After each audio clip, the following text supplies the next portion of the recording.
Stuff made by high school dropouts is trash. Throw it out. I work at a beverage company, and while struggling to train my staff, I was living a pretty good life. But my staff and I were having headaches because of the boss, Bob's, made-up rules. Folks who judge people by looks or schooling tease me when they find out I'm a dropout. One day, Bob ordered me to make some papers for the board meeting. When I tried to say no, he threatened to fine me, so I grudgingly agreed. But on the day of the board meeting, when I handed in my best work, he laughed, saying, "Stuff made by dropouts is trash," and tossed it back. Got it. Ticked off, I threw out the papers like he told me to. 5 minutes later, when the board meeting started, Bob came back acting different. "My name's Mike. I'm 42. I work in the admin department of a beverage company. I live with my wife and kid, and I just got promoted to manager this year. My pay went up, and we've got some extra cash now. But the kid's growing fast, and we gotta save for future school fees. To do that, I need another promotion, but there's a big wall in my way. The admin department mainly handles facility management, fixing up each department, running company events, and dealing with outsiders. On top of that, as a manager, I've got more work training the staff. The young employees are important people who will lead our company in the future. It's a big responsibility to train them. Last year, we had harassment training, and the higher was told us to be real careful how we talk to people. Seems like even casual words can feel threatening to others, so us older folks are confused by the generation gap, but gotta make sure we don't scare the staff. It's tough to give kind, but not soft education. I got real nervous thinking I might get accused of harassment just for pointing out mistakes. But there was one guy who didn't care about the company's warnings and did things his way.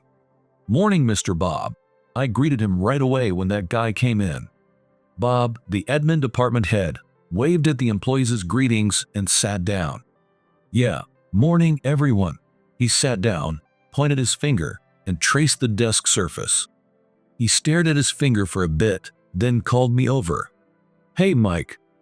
"Oh yes, what is it?" I hurried over to him. Then Bob showed me his fingertip that had traced the desk. "There's dust here. Did you tell your staff to clean properly?" "I'm sorry. I definitely told them, but there's a rule in the admin department to clean the boss's desk every morning." Bob made this rule, saying it's to boost company loyalty. Cleaning itself is good, but the staff ain't happy cause they gotta come in early and get checked closely. This week, a staff member who hates getting up early was supposed to clean, so I secretly let him clean after hours. I asked him to clean after Bob left, but looks like we messed up. "It's 'cause you don't do things right that your staff slacks off, Mike. As punishment, you're in charge of cleaning the department for a month." "Yes, sir. The mistakes of subordinates are the responsibility of their superiors." With this claim, Bob pushed the blame onto me and imposed punishment. The subordinate who was in charge of cleaning seemed to deeply regret their mistake and even offered to take the punishment in my place. "It's okay. It's my fault for going against the boss's rules." Though I was hurting inside, I acted tough in front of the staff. Now that I'm a manager, I don't want to look pathetic to them. But whenever something bugged Bob, he'd call me out and chew me out in front of everyone. He'd usually yell when staff messed up or when he was in a bad mood. "If you don't shape up, I'm the one who gets in trouble." Yes, I'm sorry. Even though I knew it wasn't fair, I kept apologizing until he let up. Cleaning up after the staff and getting lectured by Bob. Since becoming manager, I've been stressed being stuck between my staff and the boss. After Bob's scolding, I went back to my desk and thought about the old days. They say the higher you climb, the more responsibility you get. But I miss when I only had to worry about myself. I miss when I was young and didn't have a title. I worked like crazy and got scolded by the senior staff. But now that I'm in their shoes, I finally get it. The seniors weren't yelling because they liked it. I realize now it was all tough love, expecting me to grow. I might not be exactly like them, but I pumped myself up to help my staff grow fast. And bit by bit, the staff is improving. When they do a good job, I feel proud too. Bob transferred to admin after becoming department head, and my first impression was what an arrogant guy. Right after coming to admin, he started saying bossy things. I make the rules here. I'll demote incompetent folks, so be ready. I remember us all being shocked when he said that. Since then, Bob's been making rules that favor him and making us follow them. Besides cleaning every morning, he made crazy punishments you wouldn't even see in sports clubs, like absolute obedience to the boss's orders.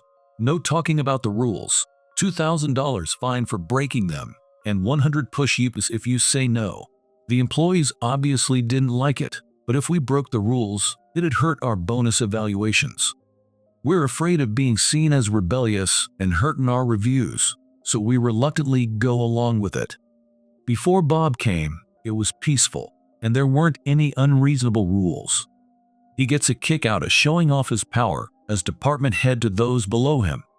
The rules are bad enough, but he's also real prejudiced. Another day, when I was coming back from a client meeting with Bob, that client was quite a looker, huh? I heard she's so good, they're calling her a future executive candidate. During the meeting, Bob kept ogling the pretty female employee. I tried to keep the conversation going, hoping she wouldn't be uncomfortable, and was relieved when it ended okay. She might be talented, but I bet she's fooling around with guys behind the scenes.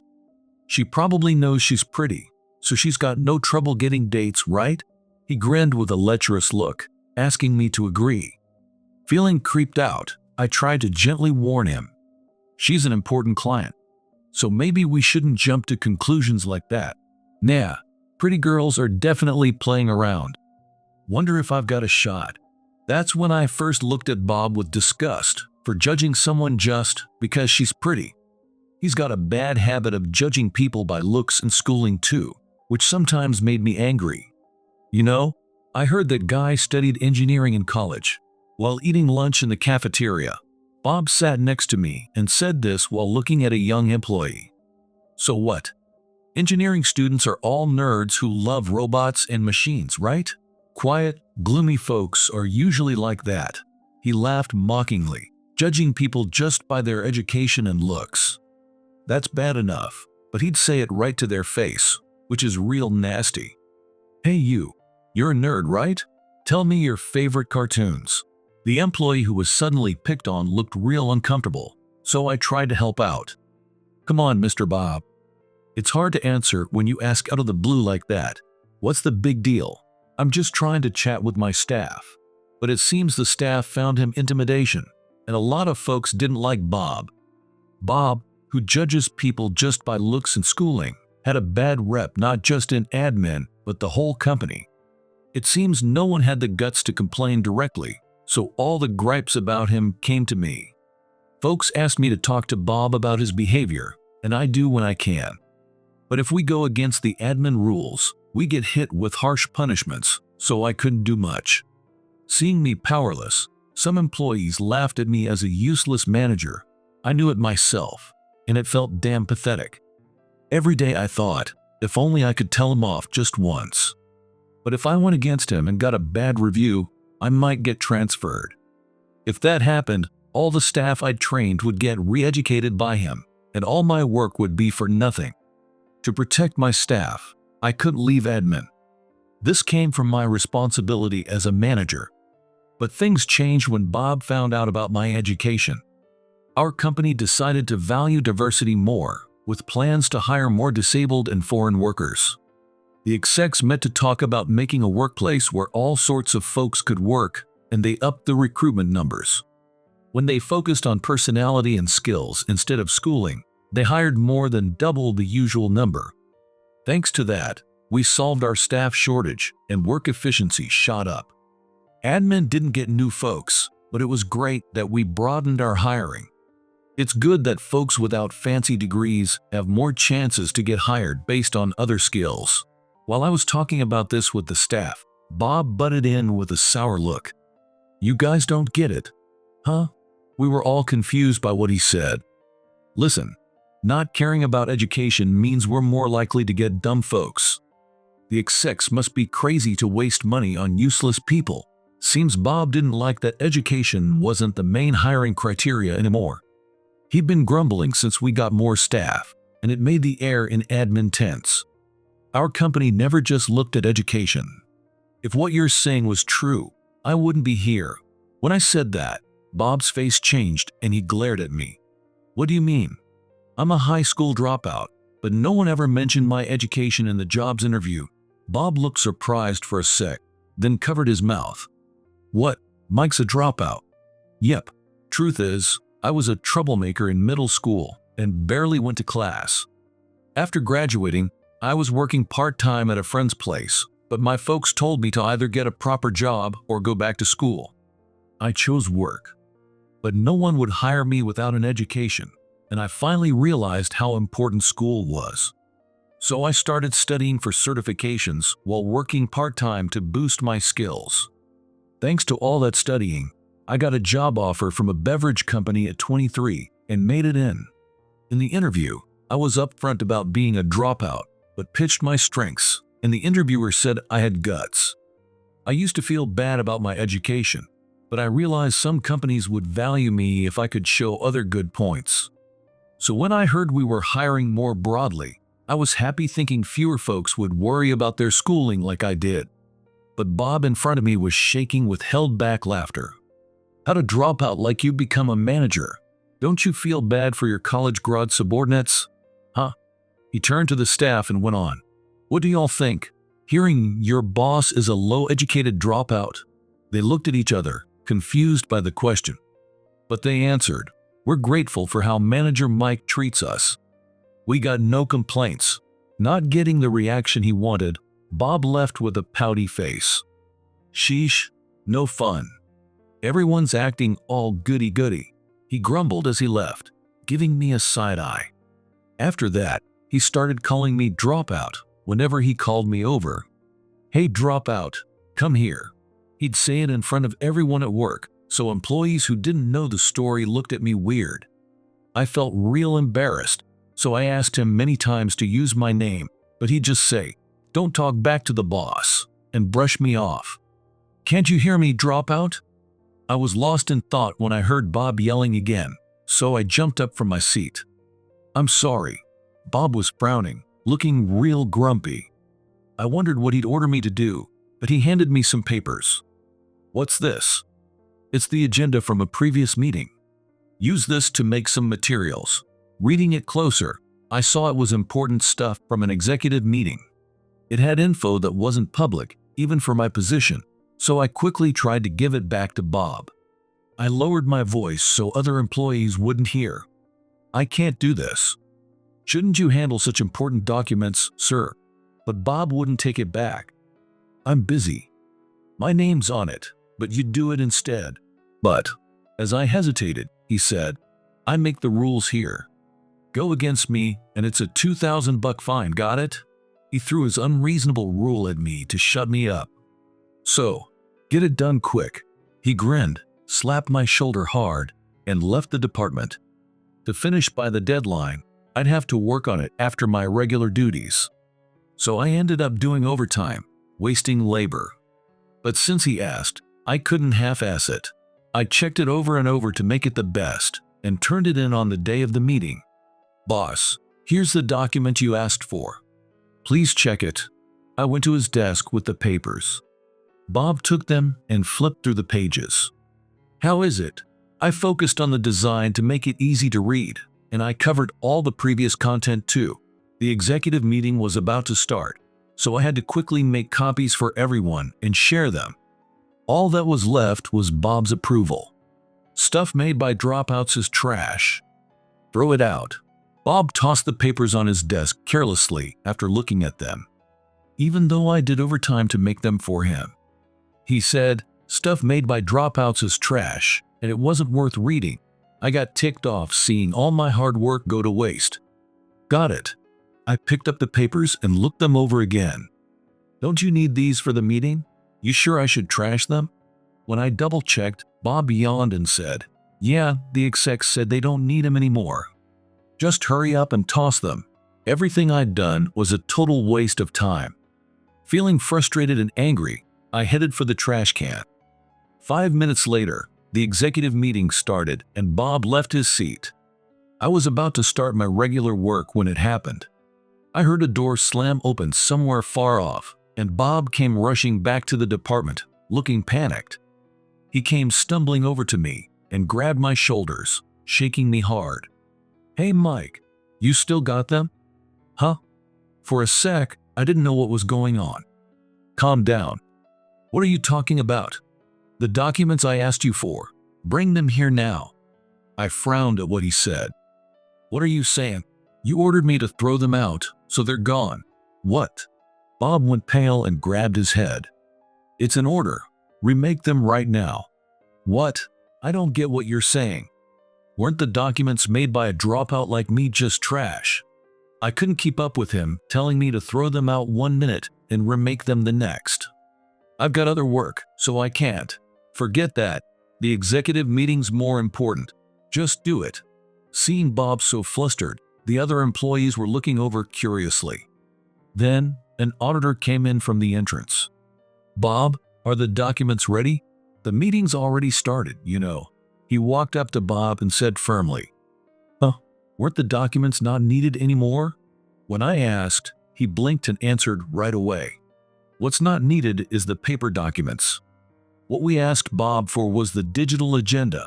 "What? The digital version?" "What the executives needed was the digital documents they could share on their devices." But Bob must have misunderstood when he just heard, "The paper documents aren't needed. You left the meeting room saying, 'I'll prepare it right away.' So what happened?" He gave Bob a stern look. Bob was flustered and couldn't answer. He kept glancing at me, but didn't say anything. So I decided to answer instead. I disposed of the documents as ordered by department head Bob. The auditor's eyes flashed sharply as he glared at Bob. "Hey Mike, what are you saying? I didn't tell you anything." Bob was real shaken up and tried to laugh it off. Seeing this, I figured Bob must have ordered me to make the documents without telling the executives. For the auditor who couldn't follow what was going on, I explained in detail. "Actually, the boss ordered me to make documents for the executive meeting." "What? Bob, did you leak meeting info to your subordinate?"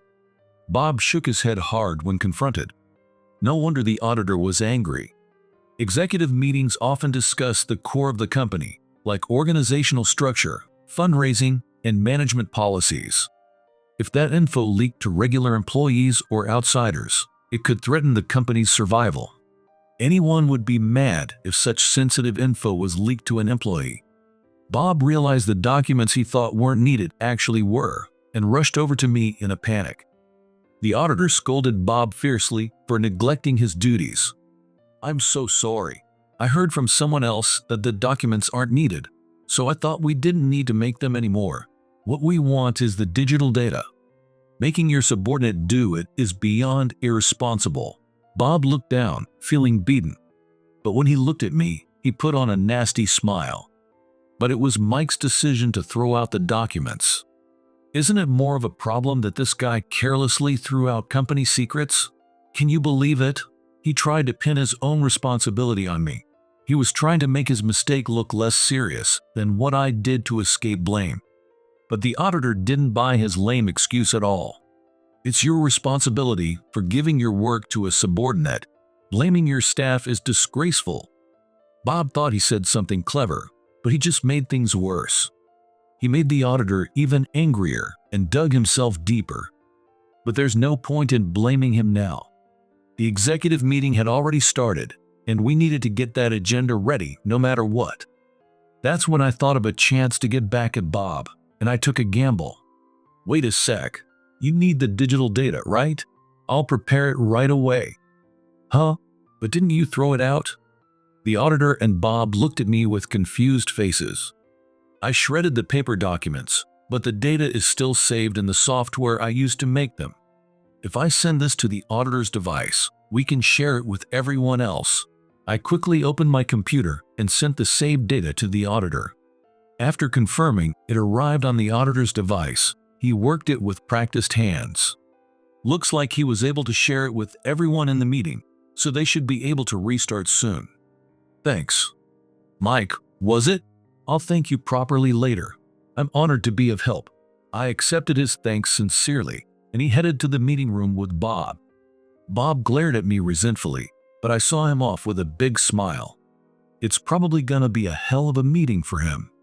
I chuckled to myself thinking, serves you right. 2 hours later, Bob came back to the department looking drained and collapsed into his chair. "Good work. Did the meeting finish all right?" In contrast to his exhausted state, I asked cheerfully. He must have been grilled hard by the executives, because he didn't even have the energy to get mad. He just glared at me angrily. "Thanks to you, I got scolded by not just the executives, but the CO too. But that's your responsibility, right? I'd be troubled if you blamed me." "What did you say?" Just as Bob was about to grab me, the auditor from before and the CO showed up. We weren't expecting the CO to come, so not just me and Bob, but all the employees there stood up. The CO said, "Sorry to interrupt," and told everyone to get back to work. Then he walked over to me and shook my hand vigorously. Seems my agenda was a big hit with the executives, and he came to thank me. The CO himself praised me, saying it was excellent work, and the auditor smiled and complimented me too. "Thank you very much. I'm glad I could be of help to everyone." Even though Bob dumped the work on me, it was the right call to give it my all instead of half-assed it. As I was savoring the happiness, Bob butted in looking resentful. "I'm the one who ordered Mike to do the work. Don't I deserve some credit too?" Even after getting chewed out by the auditors, he was trying to beg for praise. The auditor and CO frowned at his shamelessness. But even though he knew they were glaring at him, Bob started making excuses. "The reason I gave the work to Mike was because I have high hopes for him, you see." "High hopes?" Bob nodded strongly, saying, "That's right," and started rambling. Compared to a highly educated person like me, Mike lacks life experience. As a dropout, I have high hopes for his future, so I wanted to give him various experiences. Yes, this is what you'd call a boss's consideration. After Bob's rambling excuses, I looked over at the CO. He was staring at Bob quietly, but with a real severe look. "So the department head gives chances to high school dropouts too, huh?" "Of course. Dropouts are losers, so it'd be sad if they didn't get any chances. Can you say the same thing to the CO?" Bob suddenly looked at me with a puzzled face. "Don't you know about the CO's father's background? I mean the previous CEO?" "Huh? The previous CO?" I explained to the clueless guy. The company founder, the previous CEO, worked part-time jobs after finishing middle school and started a stand selling juice bottles and such when he became an adult. That became our current company, and its big growth in the post-war era was definitely thanks to his skills. He struggled in the education-focused society since he was a student and used to say, "We need to give work chances to people who couldn't go on to higher education for various reasons." So his son, the current CEO, has been aiming for a way of working that's not hung up on education for 2 generations, like expanding our recruitment. So Bob's words were as good as insulting the dropout founder. Realizing this, Bob went pale and started shaking. "I didn't mean to badmouth the founder," he said in a shaking voice, but the CO kept glaring at him with that stern look. Dumping important meeting materials on a subordinate, and now this slip of the tongue. "We should probably put Bob's future as department head on the agenda." The CO nodded deeply at the auditor's words. "That means they're gonna vote on whether Bob's fit to be department head." When Bob realized what the auditor meant, he cried and begged them, "Wait, please. I apologize for my unintended slip. Please have mercy." The CO and auditor looked at each other, troubled by Bob's pleading. Then the CO spotted the rules posted on the admin department wall. Those were the rules Bob had ordered us subordinates to follow. When the CO asked, "What's that?" Bob stammered, "Well, it's kind of like rules to keep discipline in the admin department. No, it's all for the boss's self-satisfaction." Thinking this was my chance to get back at Bob, I spoke up right away. "Fines for breaking rules and such are just too tyrannical and dictatorial. I think this goes against company policy." The employees who'd been watching nervously all gathered around me at once. And together, We all exposed Bob's wrongdoings. The CO and auditor were surprised at this, but they listened to our desperate pleas. "Hey, it's rude to crowd the CO like this. Get back to your posts." Bob tried to order us in a panic, but the CO told him to be quiet instead. After hearing us out, the CO and auditor left the department, taking Bob with them. "Please forgive me. I really just made the rules to keep order in admin, no, in the company." The CO took Bob's actions as harassment and will probably give him a severe warning. And this will likely put a stop to his bad behavior. As they left the department, the auditor told us to keep focusing on your work and left. After cheering for getting back at Bob, we got back to work. The next day, Bob was demoted for neglecting his duties, harassing his subordinates, and leaking information. I was surprised by how quick it was, but it shows how seriously the CO took the situation and responded swiftly. After his repeated blunders, Bob lost the trust of all employees, got negative reviews from his superiors, and rumors spread that he was off the fast track for promotion. After being suspended, he fell from department head to a rank-and-file employee. And the one who took the department head seat was me. When they discussed who should take over, they valued my work on the agenda and as a manager, and chose me. I've got more responsibility as department head, but also more job satisfaction and pay. I decided to follow the CO's example and work hard to make an environment where employees can work easily. Bob came back to the admin department with our new structure, looking real awkward. From today, his seat is the same as other regular employees. His previous arrogant attitude was gone, and he sat down with his back hunched. "Good morning, Mr. Bob." When I greeted him, he looked real scared. He mumbled without making eye contact and turned away. "It ain't right to ignore your boss's greeting. Please answer properly." Unable to bear the stares from the other employees, Bob reluctantly answered, "Good morning." I nodded, satisfied, and Bob clicked his tongue softly and opened his computer. "Before you start work, can I have a moment?" "What is it now?" Bob looked at me nervously. I smiled at him. "We still haven't heard an apology from you. Please apologize for harassing us." He'd been punished, but we still hadn't gotten an apology. To close this chapter, I wanted him to apologize to us, but he argued back in clumsy, polite speech. "I'm not the boss anymore, so that should be enough. I don't need to apologize." The employees' eyes grew stern at Bob's attitude, and an uneasy atmosphere started to spread. "So you don't think you did anything wrong to us?" "I might have gone a bit too far, but it was all to keep order in the admin department," Bob answered, half giving up. He showed no sign of regret, and I was real disappointed. "Well, can't be helped." Then, as a boss's order, apologize to everyone. "What?" Bob's eyes went wide at my words. "I'd prefer if you apologized on your own, but since you're not showing any remorse, we've got no choice." "No way. It's not necessary." Even when ordered, he still wouldn't apologize.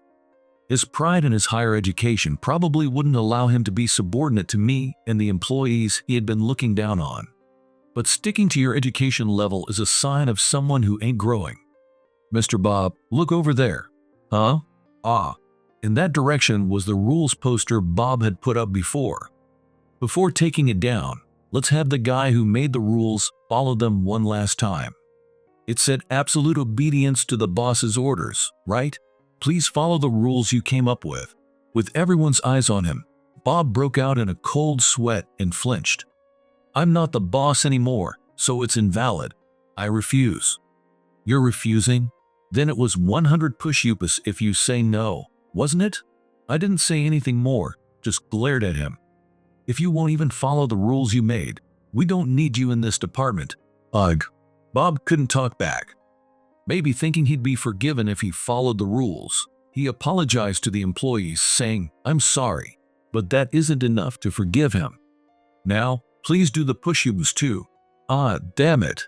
Fine, I'll do it. I'll do it." Bob, losing his temper, started doing push-ups right there.